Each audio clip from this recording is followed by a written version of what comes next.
کی دعا، یہ اپنے چھوٹے بچوں کو ہم سکھائیں۔ اور بچوں کی دینی تربیت ماں باپ کے ذمہ ہے، تعلیم اور تربیت۔ تعلیم تو مدرسے میں مل جائے گی، اسکول کالج یونیورسٹی مل جائے گی، لیکن تربیت کرنا ماں باپ کے ذمہ ہے۔ اور بچے کی تربیت پیدائش سے لے کر 7 سال تک ہے۔ جب بچہ 8 سال کا ہوتا ہے تو ماں باپ کے ہاتھ سے نکل جاتا ہے، پھر ماں باپ کے لیے اس کو سیدھا کرنا مشکل ہوگا۔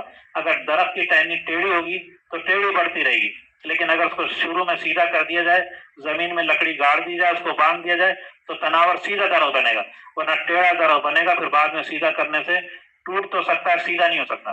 اس لیے ہم بچوں کی دینی تربیت کریں۔ جب بچہ جوتا پہننے لگے، سوکھا بیٹا پہلے سیدھا پاؤں ڈالو۔ جب بچہ شلوار پہننے لگے، سوکھا بیٹا سیدھا پاؤں اس میں ڈالو۔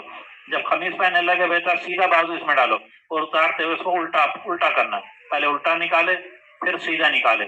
دودھ پیتے وقت دودھ کی دعا، سوتے وقت سونے کی دعا، کھاتے وقت کھانے کی دعا۔ بچوں کو ہم دسترخوان پر آداب سکھائیں کہ دسترخوان کو صاف کرنا، اس پر جو دسترخوان کا مقصد بتائیں کہ دسترخوان کا مقصد کیا ہے، اس پر جو ذرات تنکے وغیرہ گر جاتے اس کو اٹھا کر کھا لیا جائے، اور جو پھینکنے کی چیزیں ہیں، جو روٹی کے چھوٹے چھوٹے ذرات اس کو گلی میں نہیں پھینکنا، تاکہ کسی کے پیر کے نیچے آ جائے اور رزق کی بے ادبی ہو، ناقدری ہو۔ جہاں پر چیونٹیوں کی بل ہو وہاں پر ڈالنا ہے، اور روٹی کے ٹکڑے اور ہڈیاں جو ہے ایسی جگہ پر ڈالنا ہے جہاں پر کتے بلیاں کوے وغیرہ اس کو کھا سکیں۔ تو بچوں کو تربیت کرنا ہے کہ بیٹا اس گلاس کو اٹھا کر فلاں جگہ رکھ کر آؤ، اس پلیٹ کو اٹھا کر باورچی خانے میں رکھو، پیالے کو اٹھا کر وہاں پر رکھو۔ تو بچوں کی دینی تربیت میں ماں باپ کی ذمہ ہے، اور بچوں کی زندگی میں دین ہوگا تو انشاءاللہ نسلوں تک دین پہنچے گا۔ اگر کسی گھر کی دینداری دیکھنا ہو تو بچوں کے لباس کو دیکھا جائے، اس سے بچوں کی لباس سے گھر کی دینداری سمجھ میں آ جائے گی۔ اس لیے ہمارے بڑے فرماتے ہیں کہ غیروں کے سلے ہوئے لباس نہ پہنائیں۔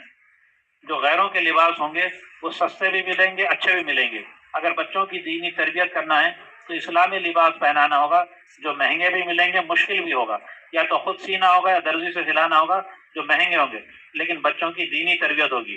اور بچی کو پیدائش سے لے کر موت تک کبھی زندگی میں چڈی نہیں پہنانا، کبھی ہاف بازو کا قمیض نہیں پہنانا، اس لیے کہ عورت نام ستر کا ہے۔ عورت سر کے بالوں سے لے کر پیر کے ناخن تک چھپی ہوئی ہو۔ اگر بچپن میں بچی کو چڈی پہنائیں گے اور ہاف بازو کی قمیض پہنائیں گے تو بچی بڑی ہو کر بھی وہی مانگے گی، پھر آوارہ گردی کرے گی اور بغیر دوپٹے کی پھرے گی۔ اس کی سزا ماں باپ کو ہوگی۔ بچہ بڑا ہو کر جو بھی گناہ کرے گا، ماں باپ کو پہلے گناہ ملے گا، اس لیے کہ ماں باپ کے ذمہ ہے بچوں کی دینی تربیت کرنا۔ تو لباس کا خاص طور پر اہتمام کرنا ہے۔